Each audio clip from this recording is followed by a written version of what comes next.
ہمیں بچپن ہی سے کتابوں میں یہ بات رٹائی گئی ہے کہ دنیا کا سب سے پہلا جہاز 1903 میں رائٹ برادرز نے بنایا تھا، لیکن کیا آپ کو پتہ ہے کہ یہ بات سراسر غلط ہے؟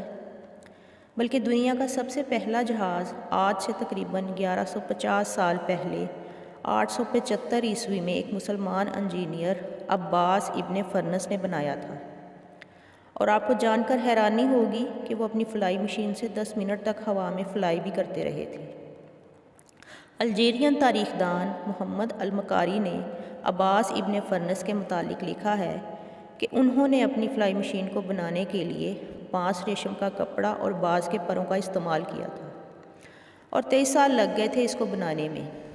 اپنے ڈیزائن کو مکمل کرنے کے بعد اب اس نے لوگوں کو اکٹھا کیا اور پہاڑ سے کود گئے اور 10 منٹ تک کامیابی سے پرواز بھی کرتے رہے۔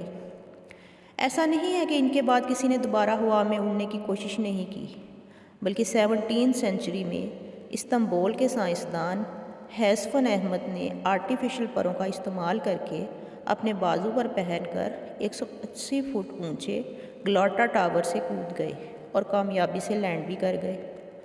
عباس ابن فرنس کا مجسمہ تو آج بھی بغداد انٹرنیشنل ایئرپورٹ پر موجود ہے۔